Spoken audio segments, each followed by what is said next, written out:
Dediqué mi carrera entera a estudiar el ascenso y la caída de los imperios, a observar los ciclos de poder que se repiten con una precisión casi cruel a lo largo de la historia. Sin embargo, lo que vi en el Caribe hace apenas unas semanas alteró profundamente incluso ese marco que creía conocer tan bien. No fue un evento espectacular.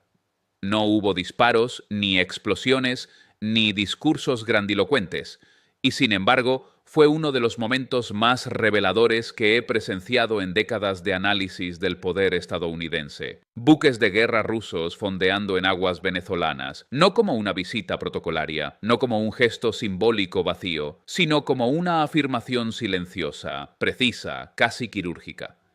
En esas aguas no se estaba realizando simplemente un ejercicio naval conjunto. Lo que ocurrió allí fue algo mucho más profundo. La demolición práctica de una doctrina que ha moldeado la política exterior de Estados Unidos durante más de 2 siglos, la doctrina Monroe.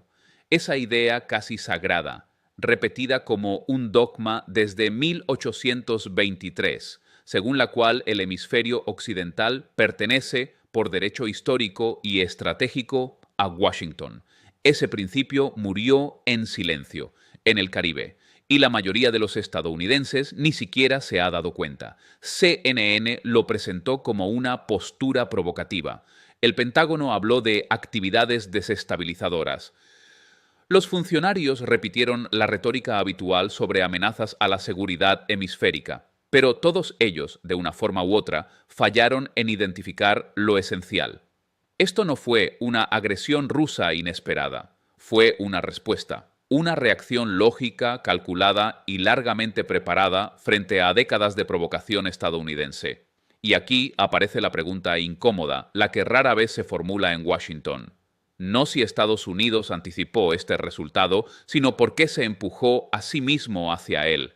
Porque los imperios no colapsan de un día para otro. Se erosionan, se desgastan, cometen errores pequeños al principio, casi imperceptibles, que se acumulan durante años hasta que, de pronto, un gesto aparentemente menor, unos barcos en el lugar equivocado, revela que algo fundamental se ha roto. Eso fue exactamente lo que ocurrió en el Caribe. Durante 30 años después del colapso de la Unión Soviética, Estados Unidos operó bajo una suposición peligrosa, que su supremacía no tenía límites reales, que podía expandir alianzas, imponer sanciones, redibujar esferas de influencia y castigar disidencias sin consecuencias estratégicas de largo plazo. Cada movimiento se justificaba con el mismo lenguaje moral: democracia, libertad, orden internacional basado en reglas. Pero el poder real no funciona con justificaciones morales, funciona con percepciones de amenaza, con líneas rojas, con respuestas simétricas. Cuando esos buques rusos anclaron frente a la costa venezolana, estaban respondiendo a una pregunta que Washington nunca quiso hacerse en serio: si la OTAN puede expandirse hasta las fronteras de Rusia, si Estados Unidos puede cercar a una potencia rival con alianzas militares y sistemas de armas, ¿por qué Rusia no podría hacer lo mismo en el hemisferio estadounidense? La lógica es brutalmente simple, tan simple que resulta casi insultante que se haya ignorado durante tanto tiempo. El mensaje no necesitó palabras, fue transmitido a través del silencio del mar, a través de la presencia física, a través de la normalización de algo que durante 200 años se consideró impensable. La era de la dominación estadounidense sin oposición real había terminado, no en un gran colapso dramático, sino en un ajuste silencioso del equilibrio de poder. Este fue el momento en que el orden unipolar, ese que tantos en Washington asumieron como permanente, mostró sus grietas más profundas. No porque Rusia sea invencible, no porque Estados Unidos sea débil en términos absolutos, sino porque el mundo ya no acepta que una sola potencia defina unilateralmente dónde pueden y no pueden estar los demás. Lo verdaderamente inquietante de este episodio no es la presencia rusa en el Caribe, es la naturalidad con la que ocurrió. La ausencia de pánico real fuera de Washington, la sensación, compartida por gran parte del mundo, de que esto no era una anomalía peligrosa, sino una consecuencia lógica largamente postergada. La doctrina Monroe solo funcionó mientras Estados Unidos tuvo el poder incuestionable para imponerla. Y el poder, como enseña la historia una y otra vez, nunca es eterno. Cambia, se redistribuye, se erosiona desde dentro mucho antes de ser desafiado desde fuera. Para entender cómo llegamos hasta aquí, cómo una superpotencia terminó provocando exactamente el escenario que decía querer evitar, hay que retroceder no a Venezuela, no a Rusia, sino al momento en que Estados Unidos confundió una victoria histórica con una licencia permanente para dominar. Ahí empieza realmente esta historia. Para entender por qué ese momento en el Caribe era inevitable, hay que retroceder más de 30 años, no a una decisión concreta, no a una crisis puntual, sino a un estado mental, a una forma de pensar el poder que se apoderó de Washington tras el colapso de la Unión Soviética. En 1991, Estados Unidos quedó solo, no solo como la potencia militar más fuerte del planeta, sino como la única superpotencia con capacidad de definir las reglas del sistema internacional. Para muchos en Washington, aquello no fue simplemente una victoria estratégica, fue una confirmación casi metafísica de superioridad histórica, la prueba de que su modelo había triunfado de manera definitiva. Recuerdo bien el clima intelectual de los años 90, la euforia, la sensación de que ya no había alternativas reales. Francis Fukuyama puso palabras a ese sentimiento cuando habló del fin de la historia. No lo decía como propaganda barata, sino como una convicción compartida por gran parte de las élites occidentales. La democracia liberal de mercado había ganado y ya no sería desafiada de manera significativa. Ese fue el momento exacto en que se cometió el error más costoso. En lugar de utilizar esa posición única para construir una arquitectura de seguridad verdaderamente inclusiva, que incorporara a Rusia como un actor legítimo dentro de un nuevo orden post-Guerra Fría, Washington eligió otro camino, eligió la dominación, eligió conservar y expandir las estructuras creadas para contener a un enemigo que ya no existía. La OTAN no se disolvió, no se transformó, se expandió. Y esa expansión fue presentada una y otra vez como una misión moral, como la exportación natural de la democracia hacia Europa del Este. Pero desde Moscú la percepción era radicalmente distinta. Para Rusia no importaba si la expansión venía acompañada de discursos sobre derechos humanos o elecciones libres. Lo que veía era una alianza militar avanzando inexorablemente hacia sus fronteras. Aquí es donde aparece una figura que Washington prefirió ignorar: George Kennan, el arquitecto original de la estrategia de contención durante la Guerra Fría, un hombre que entendía mejor que nadie la psicología estratégica rusa. Kennan advirtió de forma clara y pública que la expansión de la OTAN sería el error más grave de la política exterior estadounidense en la era posterior a la Guerra Fría. No porque Rusia fuera benévola, sino porque cualquier Rusia, bajo cualquier gobierno, percibiría esa expansión como una amenaza existencial. Pero esas advertencias fueron descartadas como anticuadas, como reliquias de otro tiempo. Washington estaba convencido de que Rusia estaba demasiado débil, demasiado desorganizada, demasiado dependiente del sistema occidental como para responder de manera significativa. Así comenzó una cadena de decisiones que, vistas en retrospectiva, parecen casi mecánicas. Polonia, Hungría, República Checa, luego los estados bálticos, Bulgaria, Rumania. Cada ronda de expansión reforzaba la sensación en Moscú de cerco estratégico, y cada vez que Rusia expresaba su preocupación era acusada de paranoia o nostalgia imperial. El punto de no retorno llegó en 2008 en la cumbre de la OTAN en Bucarest. Allí se anunció que Ucrania y Georgia eventualmente se convertirían en miembros de la alianza. Para Washington fue otra declaración de principios. Para Moscú fue la confirmación de su peor temor. Ucrania no es simplemente un país vecino para Rusia, es el núcleo histórico de su identidad. El primer Estado ruso nació en Kiev. Pensar en sistemas militares de una alianza rival a pocos cientos de kilómetros de Moscú no era una cuestión ideológica. Era una línea roja estratégica que ningún líder ruso de ningún signo político podía ignorar. Y, sin embargo, Washington siguió adelante, convencido de que Rusia no tenía opciones reales, que protestaría, pero aceptaría, que gruñiría, pero no mordería. Ese fue el gran error de cálculo, porque mientras Estados Unidos se acostumbraba a expandir su influencia sin oposición efectiva, Rusia empezó a pensar en términos distintos, no en confrontación directa, no en competir simétricamente con el poder estadounidense, sino en construir respuestas indirectas, asimétricas, estratégicas, respuestas que no buscaran derrotar a Estados Unidos en su terreno, sino obligarlo a sentir en carne propia las consecuencias de su propia lógica. El despliegue ruso en el Caribe no nace de la nada, es la culminación de ese proceso.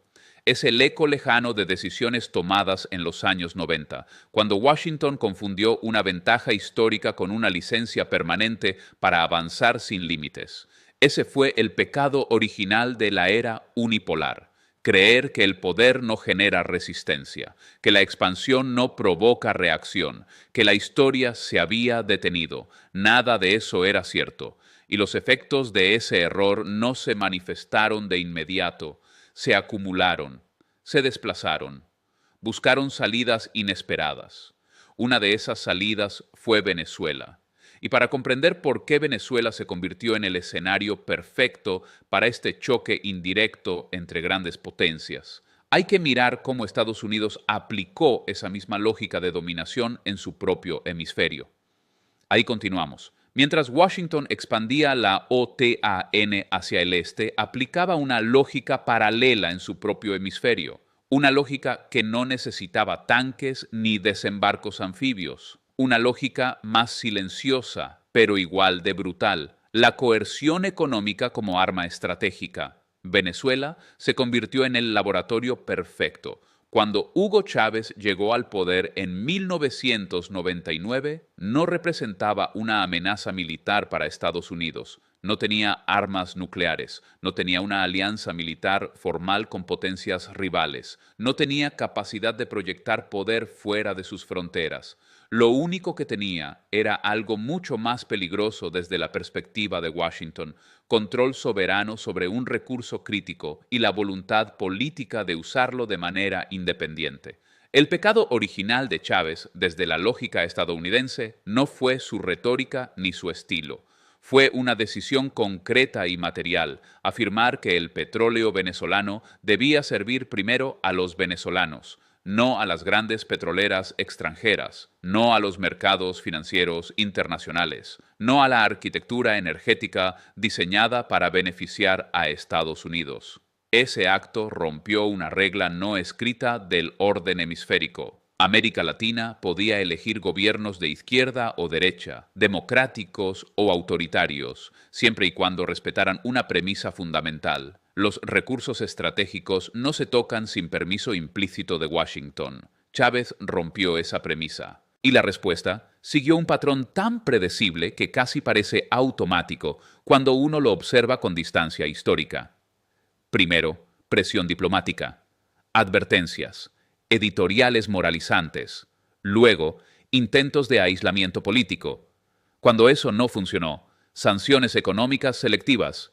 Y cuando las sanciones no produjeron el colapso esperado, se pasó al siguiente escalón. El golpe de Estado de 2002 no fue un accidente histórico. Fue la expresión lógica de una estrategia que ya había sido aplicada con éxito en otras regiones del mundo: cambiar al líder, restablecer un gobierno razonable, normalizar las relaciones y volver al status quo energético. Pero el golpe fracasó, y ese fracaso tuvo consecuencias profundas que Washington subestimó por completo. Para Caracas, el mensaje fue cristalino: Estados Unidos nunca aceptaría un proyecto soberano de recursos a 90 minutos de vuelo de Miami. No importaba cuán democrático fuera el proceso, no importaba cuántas elecciones se ganaran. El objetivo final seguiría siendo el mismo. A partir de ese momento, Venezuela dejó de tratar la confrontación con Estados Unidos como una posibilidad remota. La asumió como una certeza estratégica. Eso cambió todo. Cuando Maduro asumió el poder en 2013, la relación ya no era diplomática, era abiertamente hostil. Washington abandonó cualquier pretensión de coexistencia y adoptó una estrategia de asfixia total, sanciones financieras, bloqueo de activos, restricciones al comercio petrolero, exclusión del sistema financiero internacional. El objetivo, expresado sin rodeos por figuras como John Bolton, era hacer gritar a la economía. Y gritó. La economía venezolana colapsó de una manera que pocos países han experimentado en tiempos de paz. Contracciones superiores al 70%, hiperinflación devastadora, escasez de medicamentos, colapso de servicios públicos, decenas de miles de muertes atribuibles directamente al impacto de las sanciones, millones de refugiados huyendo hacia países vecinos. Desde la lógica de Washington, esto debía ser suficiente. Ningún gobierno podía sobrevivir a semejante presión. Ninguno, excepto que el cálculo ignoraba una variable fundamental: la reacción estratégica del adversario. En lugar de colapsar, el Estado venezolano se reconfiguró, abandonó cualquier ilusión de normalidad económica, entró en modo de economía de guerra y, lo más importante, buscó aliados que no dependieran del sistema dominado por Estados Unidos. Ahí es donde Rusia entra plenamente en escena. Para Moscú, Venezuela no era un problema ideológico. No se trataba de socialismo ni de afinidad política, se trataba de geopolítica pura. Un país con las mayores reservas probadas de petróleo del planeta, bajo asedio directo de Estados Unidos, ubicado en el corazón del hemisferio occidental. Una oportunidad estratégica imposible de ignorar. Mientras Washington veía a Venezuela como un objetivo que debía ser quebrado, Moscú la vio como un punto de apoyo, una manera de responder de forma indirecta a la expansión de la OTAN, una pieza que podía alterar el equilibrio psicológico del poder estadounidense. La cooperación comenzó de manera pragmática: inversiones energéticas, asistencia técnica, canales financieros alternativos. Luego vinieron los acuerdos militares, sistemas de defensa aérea, entrenamiento, intercambio de inteligencia. Nada espectacular al principio, todo incremental, todo diseñado para resistir presión. Y aquí es donde Estados Unidos cometió su segundo gran error: no entender que las sanciones no aíslan, conectan. Cada sanción empuja a los sancionados a encontrarse entre sí, a cooperar, a crear sistemas paralelos. Venezuela no quedó sola. Se integró a una red creciente de países que habían aprendido a la fuerza a sobrevivir fuera del orden estadounidense. Rusia aportó seguridad, China aportó músculo económico, Irán aportó experiencia en evasión de sanciones. Juntos, sin necesidad de una alianza formal, construyeron algo mucho más resistente: un ecosistema de supervivencia.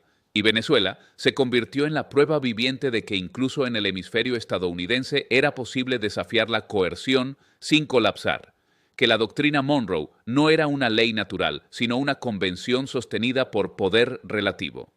Ese proceso no se anunció en conferencias de prensa, no se proclamó con discursos grandilocuentes, se construyó lentamente, mientras Washington seguía creyendo que la presión máxima eventualmente funcionaría, hasta que un día los buques rusos llegaron al Caribe. Y en ese momento, lo que estaba en juego ya no era Venezuela, era la credibilidad del poder estadounidense en su propio patio trasero. Para comprender la magnitud real de lo que ocurrió cuando los buques rusos aparecieron frente a las costas venezolanas, hay que desprenderse de la lectura superficial, la que se queda en titulares y comunicados oficiales. Esto no fue un ejercicio naval más, no fue una provocación teatral diseñada para aparecer en las noticias por 48 horas. Fue algo mucho más profundo y mucho más definitivo. Fue un acto de invalidación histórica. La doctrina Monroe, proclamada en 1823, no era solo una declaración diplomática. Era una afirmación de poder desnudo, un mensaje simple dirigido al mundo. El hemisferio occidental es nuestro espacio exclusivo. Europa, primero, y luego cualquier potencia externa, debía mantenerse al margen. Durante 2 siglos, esa doctrina se sostuvo no por su elegancia moral, sino porque Estados Unidos tenía la capacidad real de hacerla cumplir. Buques, bases, intervenciones, golpes, presión económica, Todo eso era la infraestructura material que convertía una frase del siglo XIX en una realidad política tangible. Pero las doctrinas no mueren cuando alguien las declara obsoletas, mueren cuando dejan de ser obedecidas. Y eso es exactamente lo que ocurrió en el Caribe. Cuando Rusia envía buques de guerra a aguas venezolanas, no está pidiendo permiso, no está negociando, no está probando límites, está actuando como si la doctrina Monroe ya no existiera. Y lo más importante, está demostrando que Estados Unidos ya no tiene la capacidad ni la voluntad de impedirlo. Esa es la verdadera ruptura, porque si la doctrina siguiera viva, la respuesta habría sido inmediata y contundente. No con declaraciones, con hechos, con exclusión forzada, con disuasión real. Nada de eso ocurrió. Hubo comunicados. Hubo indignación retórica, hubo análisis en televisión, pero no hubo acción. Y el mundo lo notó. Aquí es donde el daño se vuelve irreversible. El poder hegemónico no se erosiona solo cuando pierde guerras. Se erosiona cuando deja de reaccionar ante desafíos que antes habría considerado inaceptables. Cuando tolera lo que antes habría castigado.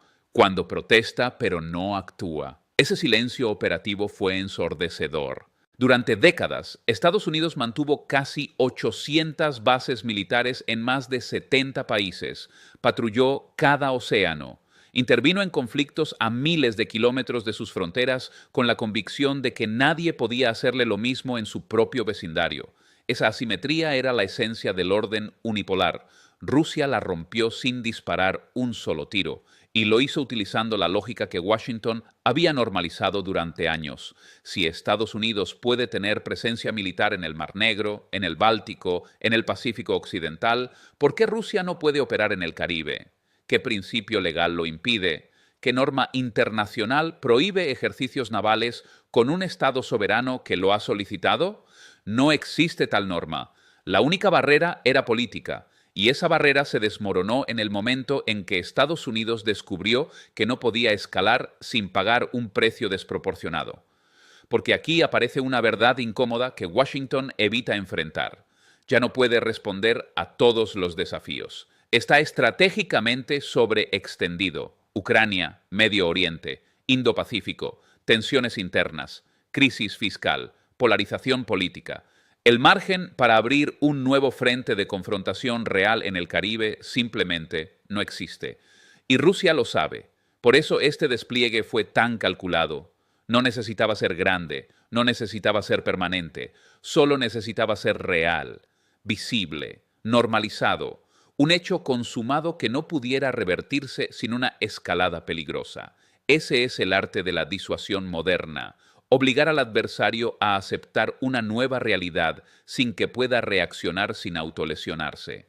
La doctrina Monroe no fue derrotada en una batalla, fue ignorada, y eso, en términos de poder, es peor. A partir de ese momento, cualquier potencia externa entiende que el hemisferio occidental ya no es un espacio cerrado, que la influencia estadounidense es negociable, que puede ser desafiada, que no es automática. Venezuela se convierte así en algo más que un aliado de Rusia. Se convierte en el escenario donde se prueba a plena luz del día el límite real del poder estadounidense. Y cuando una doctrina fundacional deja de funcionar en la práctica, todo el edificio estratégico construido sobre ella empieza a resquebrajarse. Eso nos lleva al siguiente nivel del análisis. ¿Por qué Estados Unidos no puede revertir este proceso, ni militarmente, ni económicamente, ni políticamente, sin acelerar su propio declive?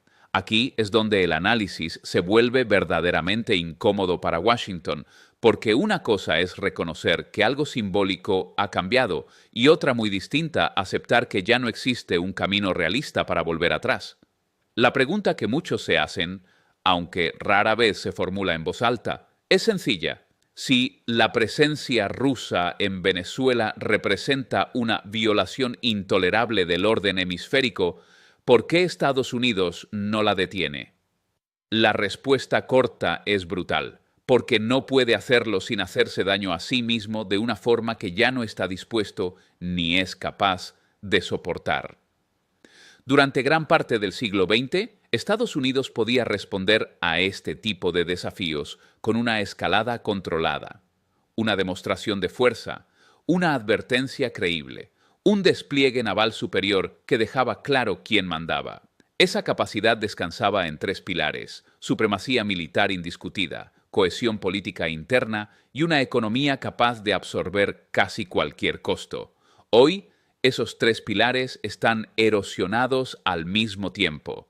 Militarmente, Estados Unidos sigue siendo una potencia formidable, pero ya no es omnipotente. Sus fuerzas están dispersas en múltiples teatros. Ucrania consume recursos, municiones, atención estratégica y capital político. El Indo-Pacífico exige presencia constante frente a China. Oriente Medio nunca deja de arder.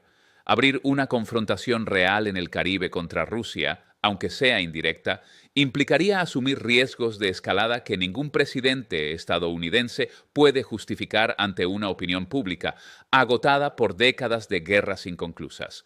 Porque esta es la verdad que Washington rara vez admite. El público estadounidense ya no cree en las guerras de demostración.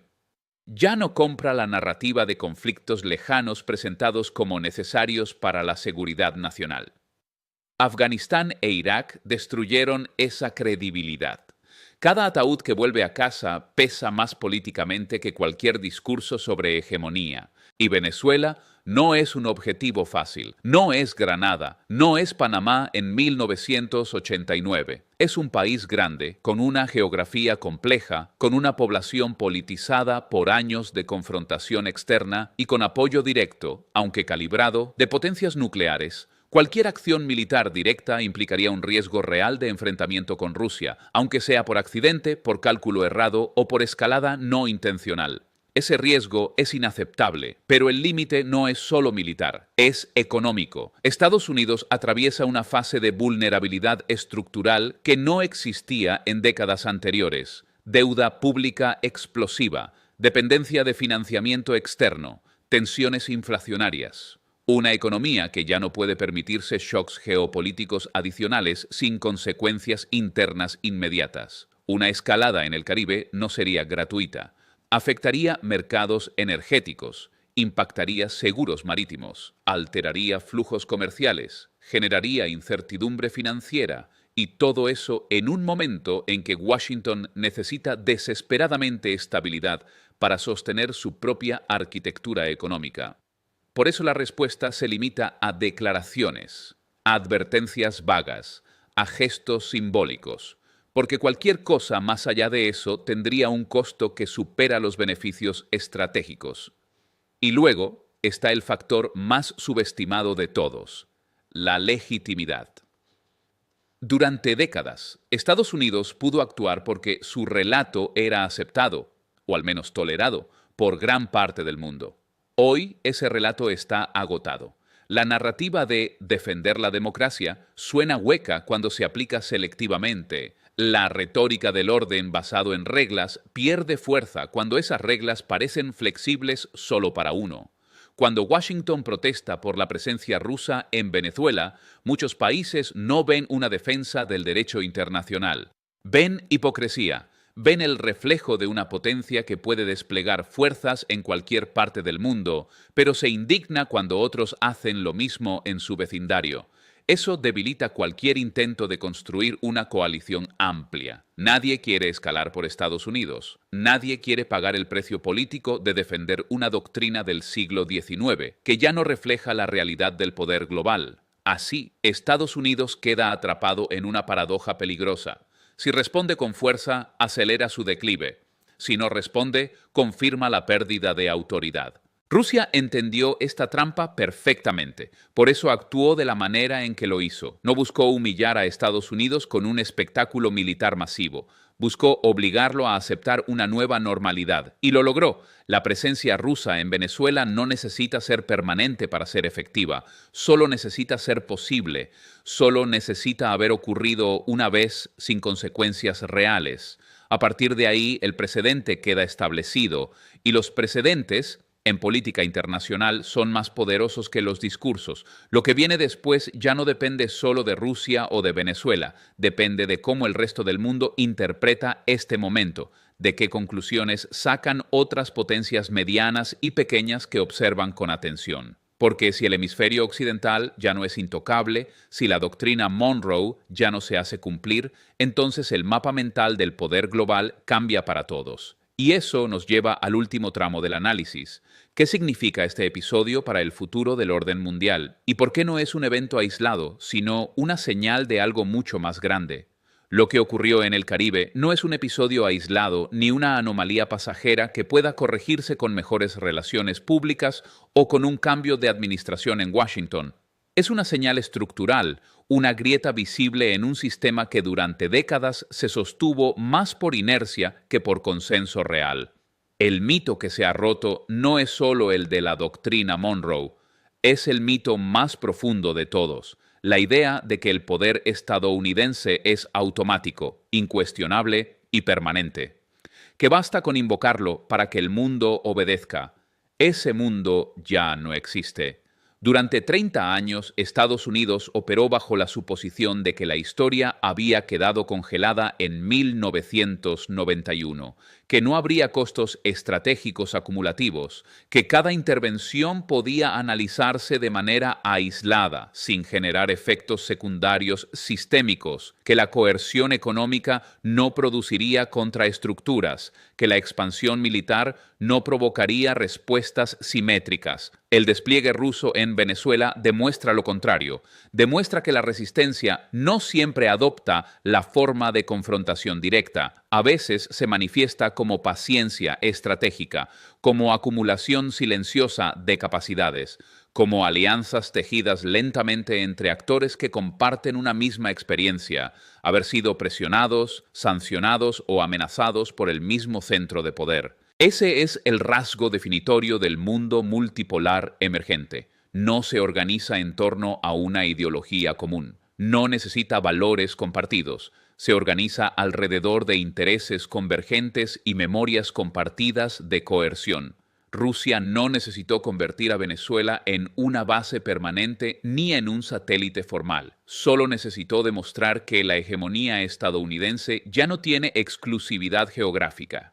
China no necesita reemplazar a Estados Unidos como policía global. Le basta con ofrecer alternativas económicas que reduzcan la dependencia. Irán no necesita dominar regiones enteras. Le basta con enseñar cómo sobrevivir bajo sanciones. Cada uno actúa en su propio eje, pero el efecto combinado es devastador para el viejo orden. Y aquí aparece la ironía histórica más profunda. Fue Estados Unidos quien aceleró este proceso.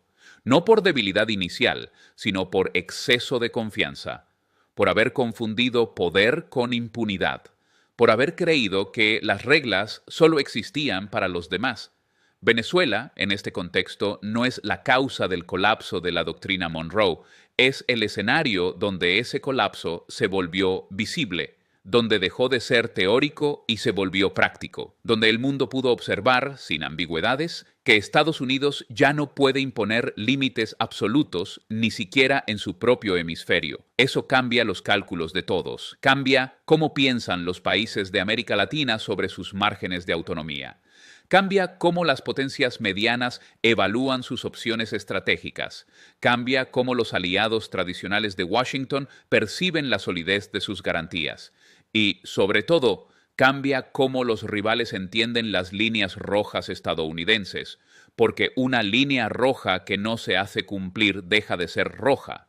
Nada de esto significa el fin de Estados Unidos. Los imperios no colapsan de la noche a la mañana, se transforman, se adaptan, se encogen, pierden privilegios gradualmente mientras conservan poder real en otras áreas. Pero lo que sí estamos presenciando es el fin de una anomalía histórica, un período en el que una sola potencia podía dictar las reglas globales sin enfrentar consecuencias comparables. Ese período fue breve en términos históricos y ya terminó. El mundo que emerge es más fragmentado, más competitivo y, paradójicamente, más honesto en su lógica de poder. Un mundo donde la influencia debe negociarse, donde la coerción genera resistencia organizada, donde las doctrinas del siglo XIX ya no sobreviven intactas al siglo XXI. Los buques rusos en el Caribe no dispararon un solo misil, no lo necesitaban. Su mensaje fue transmitido por el simple hecho de estar allí y por la incapacidad de Estados Unidos para obligarlos a irse. Ese silencio, esa aceptación forzada, fue más elocuente que cualquier discurso. La doctrina Monroe no fue abolida oficialmente, fue superada por la realidad, y cuando la realidad cambia, las doctrinas que no se adaptan se convierten en piezas de museo. Eso es lo que estamos viendo ahora, el tránsito lento, incómodo y conflictivo hacia un mundo donde ningún poder puede asumir que manda solo. Y esta vez no hay vuelta atrás.